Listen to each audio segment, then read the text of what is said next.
అంటే ఇక్కడ మనం ఏదైనా నిజంగా వాళ్ళ దృష్టిలో తప్పే అని అనిపిస్తే క్షమాపణ చెప్పమని అడగవచ్చు, లేకపోతే వాళ్ళు శాంతితో నిరసనలు కూడా చేసుకోవచ్చు. ఒక మాట నేను ముందర విషయాలు చెప్పాను, ఇది కాకుండా ముందర విషయాలు చెప్పాను. ఏది దీనికి ముందు విషయాలు వేరే చర్చలో వచ్చినప్పుడు ఇదే పెద్ద మనిషి మాట్లాడిన విషయాలు చెప్పాను, బెదిరింపు. ఆ రోజు ఆ చర్చ ప్రారంభం కావడానికి ముందే సనాతన ధర్మానికి ఎవడన్నా అడ్డొస్తే నరికేస్తాం అని పదే చెప్పాడు ఆయన. నేను కూర్చుంటే ఈ మైకులు పెట్టుకుంటున్నప్పుడు అది నాకే వార్నింగ్ నాకు తెలియదు. అంతకుముందు చర్చలో నేను ఇవన్నీ మాట్లాడుతున్నాను. ఏది గోవత మాట్లాడుతున్నాను, ఏది అయోధ్య మాట్లాడుతున్నాను, ఇంకా చాలా ఇన్కన్వీనియంట్ ట్రూత్స్. వారు ఏ విధంగా పుష్కరాలను నిర్వహించారు, వారు కుంభమేళాలో ఏ విధంగా ఈకోలీ బ్యాక్టీరియా ఉన్నటువంటి నీళ్లలో అందరూ మునగాల్సి వచ్చింది, దానికి ఎవరు రెస్పాన్సిబుల్, ఇలాంటి ఇన్కన్వీనియంట్ ట్రూత్స్. అలాగే భారతమాత చేతిలో ఓన్లీ కాషాయ జెండా ఎందుకు ఉంచుతారు? అటు భారతమాత ఎలా ఉంది? భారతమాత చేతిలో భారతదేశ జెండా ఉండాలి, జర్మనీ మాత ఉంటే జర్మనీ జెండా ఉండాలి, వియత్నాం మాత ఉంటే వియత్నాం జెండా ఉండాలి. కానీ భారతదేశం జెండా చేతిలో ఆర్ఎస్ఎస్ జెండా ఉంచి భారత మాత అంటే ఎలాగా? ఆర్ఎస్ఎస్ మాత అవుతుందని 5 ఏళ్ల క్రితం రాసి ప్రింట్ చేశాను. ఇప్పుడు కాదు, 5 ఏళ్ల క్రితం మా పత్రికలో రాశాను, అవన్నీ చూపిస్తాను నేను. ఇవన్నీ వీళ్ళకి కడుపులో ఇండైజెషన్ సమస్య. ఇవన్నీ పెట్టుకుని వచ్చాడు అబ్బాయి. తర్వాత అర్థమవుతుంది ఇప్పుడు అతను ఇస్తున్న ఇంటర్వ్యూలు కానీ, ఆ రోజు తర్వాత స్టూడియోలో అరుచుకుంటూ మాట్లాడిన మాటలు కానీ, ఇది తలా కాదు, కారణం వేరే. నేను చూపించినప్పుడు ఇప్పుడు అభ్యంతరం గనక ఆ తల అనే పదం అయితే తల కాకుండా శిరస్సు అని పెట్టాలి, లేకపోతే సర్రని హిందీ మాట వాడాలి, లేకపోతే ఇంగ్లీష్ లాగా హెడ్ వాడాలి. నాకు తెలియదు ఆయనకున్న డిమాండ్ అంటే నాకు ఇప్పుడు కూడా అర్థం కాలేదు. కానీ పదమే అభ్యంతరమా? తల మార్చడం అభ్యంతరం కదా? మీరు అంటున్నారు ధర్నా చేయొచ్చు, లేకపోతే ప్రజాస్వామ్యంలో వేరే పనులు చేయొచ్చు, నిరసన తెలియజేయదలుచుకుంటాను. ఏమన్నా నిరసన తెలియజేస్తారండి? మోదీ గారి తల ఉండాలి నిరసన తెలియజేస్తారా? మోదీ తల ఉండాలి, అన్ని చోట్ల కృష్ణుడి బొమ్మను మార్చడానికి నిరసన తెలియజేస్తారా?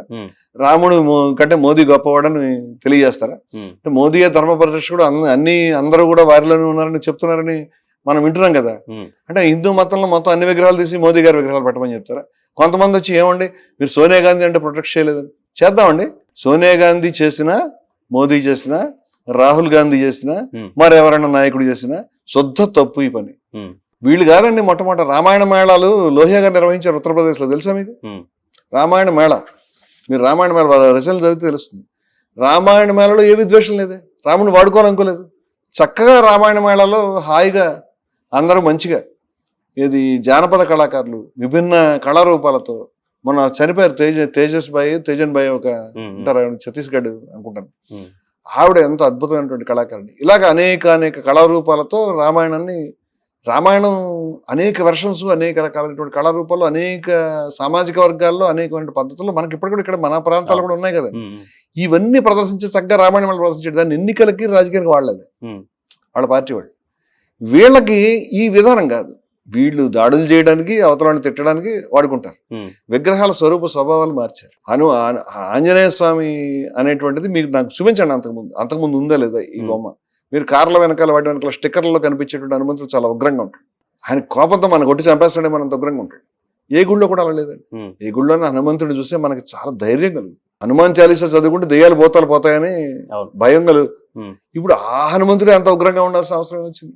ఆ రాముడు సీత లేకుండా ఒక్కసారి కూడా లేడు.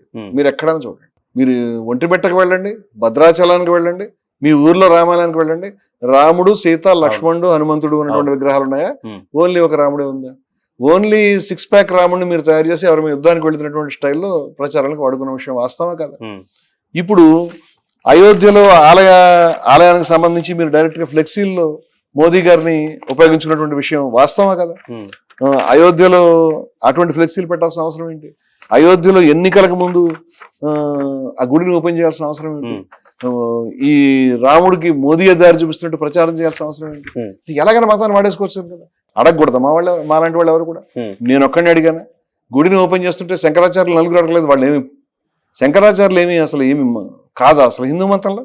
వాళ్ళు కూడా ISI పాకిస్తాన్ పంపించేస్తారా వాళ్ళని? శంకరాచార్యులు కూడా వాళ్ళని కూడా మీరు కమ్యూనిస్టులు అనేస్తారా, అర్బన్ నక్సలైట్ అనేస్తారు? తెలుసుకుందని అడుగుతున్నాను. మీకు అడ్డొచ్చిన ఎవరైనా ఇదే మాట అంటారండి. అంచేత ఈ దుర్మార్గమైన ప్రచారం చేయటం, మతాన్ని కబ్జా పెట్టుకుని, ఇది మతం మీద కబ్జా పెట్టుకుని ఏం చేస్తారండి? పోయి మతాన్ని ఉద్ధరిస్తారా? లేదే. అధికారం సంపాదించాలి, డబ్బులు సంపాదించాలి, ఇదే కదా మీ ఆశ.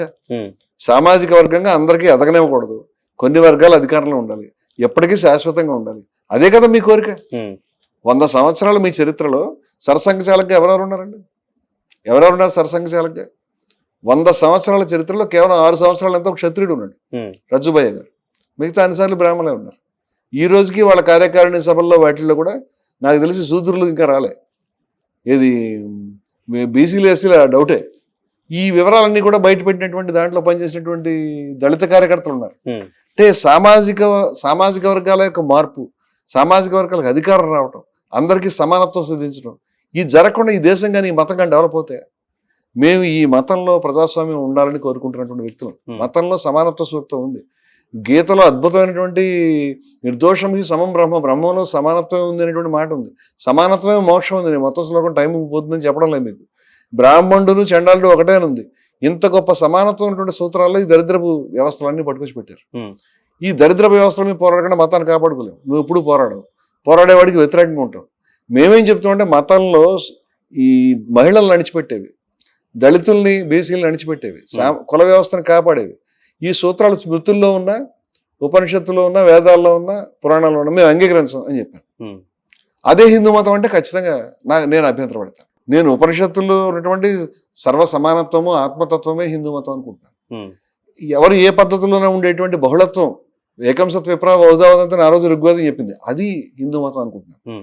కానీ అసమానతల వ్యవస్థలో హిందూ మతం కాదు, దాన్ని బదులు కూడా వేస్తాను.